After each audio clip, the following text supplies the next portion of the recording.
Good morning class 10th। आज घर की सजावट का बचा हुआ पाठ देखेंगे। इससे पहले पिछले क्लास में घर की सजावट पर बात हुई है कि घर की सजावट विभिन्न कमरों की किस प्रकार की जाती है या घर की सजावट के क्या सिद्धांत हैं वगैरह। आज हम देखेंगे कि घर की सजावट करते समय किन किन बातों का ध्यान दिया जाता है। बच्चों, घर की सजावट करते समय शैलियों का चुनाव, ये शैली हम पहले भी आपको क्लास में बता चुके हैं कि देशी, विदेशी और मिश्रित होती है।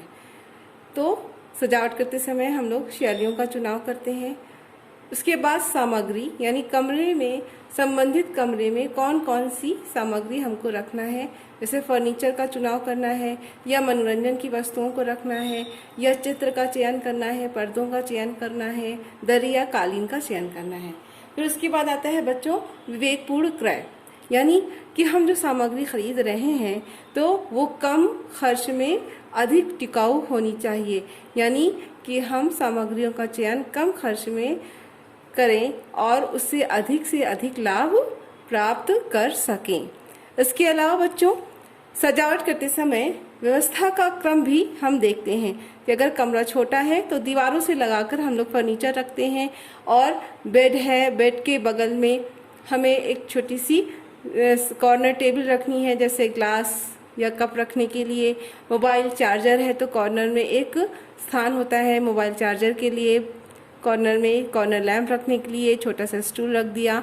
या अपनी सुविधा के अनुसार हम कमरों के अंदर रखी जाने वाली सामग्रियों की व्यवस्था करते हैं, जिससे हमारे कार्य सरल हो जाए और देखने में सुंदर लगे।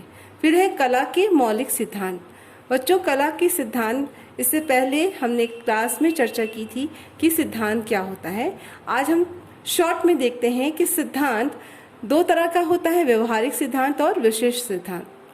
बच्चों, हमने पढ़ा है इससे पहले कि व्यवहारिक सिद्धांत जैसे अनुरूपता, संतुलन, लय, दबाव आदि होता है, और विशिष्ट सिद्धांत में आता है उपयोगिता और कार्यों को सरल बनाना, या वस्तुओं को जो हम चयन कर रहे हैं वो वस्तु टिकाऊ है, आगे चलेगी और हमारे लिए कितनी उपयोगी है। उसके अतिरिक्त बच्चों, सिद्धांत के अंतर्गत ही सुंदरता, यानी हम जिन वस्तुओं को चयन करके कमरे में सजा रहे हैं तो वो देखने में भी सुंदर लगनी चाहिए और उसकी अभिव्यक्ति भावपूर्ण हो, यानी देखने में एक भाव उत्पन्न हो, उसमें जीवन का भाव आए और जीवन का भाव आते हुए, यानी उससे देखने में प्रसन्नता हो तथा औपचारिकता भी हो।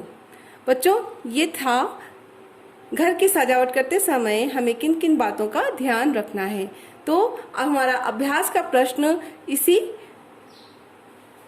टॉपिक पर है। जैसे पहला है, सजावट करते समय किन किन बातों का ध्यान रखते हैं। तो ये हमने ऊपर बताया है कि सजावट करते समय हमें किन किन बातों का ध्यान रखना है। शैलियों का चुनाव करना है, सामग्रियों का चुनाव करना है, उनको विवेकपूर्ण ढंग से खरीदकर व्यवस्थित करना है और कला को देखते हुए घर की सजावट या कमरों की सजावट करना है, जिससे घर सुंदर दिखे और उसकी अभिव्यक्तिपूर्ण सजावट हो सके। दूसरा क्वेश्चन है, सजावट और सफाई में क्या अंतर है। ये बहुत शॉर्ट क्वेश्चन है और ये सभी जानते हैं बच्चों कि सजावट यानी घर को प्रभावपूर्ण बनाना और सफाई का संबंध सीधे से हमारे स्वास्थ्य पर पड़ता है, यानी साफ सुथरा घर अपने आप ही प्रभाव डालता है। तो सजावट प्रसन्नता जहाँ एक ओर देता है, वहीं घर की सफाई करने से हमारा स्वास्थ्य अच्छा होता है। ये अभ्यास के प्रश्न अपनी कॉपी में बच्चों आप कर लीजिएगा और हमको दिखाइएगा। नेक्स्ट है बहुविकल्पी प्रश्न। बच्चों, पहला है सजावट की उपयोगिता, यानी सजावट की उपयोगिता हमने क्या देती है। अनुशासन, हमें मानसिक संतुष्टि देती है या घर को सुव्यवस्थित करती है। तो ये तीनों ही आंसर इसके होंगे, यानी उपर्युक्त सभी सजावट की उपयोगिता है। बच्चों, नेक्स्ट क्वेश्चन है सजावट का अर्थ। सजावट का अर्थ जैसे हम पर्दे लगाते हैं, चित्र सजाते हैं या फूलों को सजाते हैं, या सजावट में इन सभी बातों का ध्यान रखते हैं या घर को सुव्यवस्थित रखते हैं।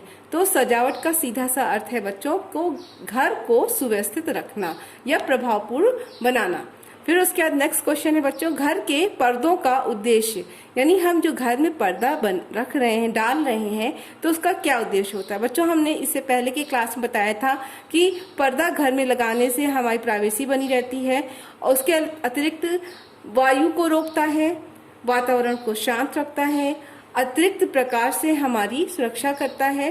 तो ये सभी ही इसमें आ जाएंगे। घर के पर्दों का उद्देश्य होता है वायु को रोकना, वातावरण को शांत रखना, प्रकाश कम करना और सभी, ये उपयुक्त सभी इसका आंसर है। नेक्स्ट है बच्चों घर की सज्जा। घर की सज्जा में कौन कौन सी शैलियों का प्रयोग किया जाता है। तो बच्चों हमने देखा था कि घर की सजावट में ऊपर हमने बताया था कि हमें जो शैली का चयन करना है वो देसी, विदेशी और मिश्रित तीनों तरह की होती है। तो इसी से संबंधित है आपका प्रश्न अगला कि घर की सजावट करते समय हमें कौन कौन सी शैलियों का प्रयोग करना चाहिए। घर की शैली यानी घर की सजावट करते समय हमें मिश्रित, देसी, विदेशी तीनों तरह की शैलियों का प्रयोग करना चाहिए या हम करते हैं। तो बच्चों ये था आज का क्लास, जिसमें बचा हुआ इस पार्ट का बचा हुआ जो टॉपिक था वो था घर की सजावट करते समय हमें किन किन बातों का ध्यान रखना है, ठीक है। और उसके बाद कुछ अभ्यास के प्रश्न थे, सजावट करते समय हमें किन किन बातों का ध्यान रखना है, इसका आंसर ऊपर हमने आपको समझाया। फिर उसके बाद नेक्स्ट है शॉर्ट क्वेश्चन, सजावट और सफाई में क्या अंतर है। सजावट जहां हमको प्रसन्न करता है और घर को भावपूर्ण तरीके से प्रभावशाली बनाता है, वहीं सफाई हमारे स्वास्थ्य की रक्षा करती है।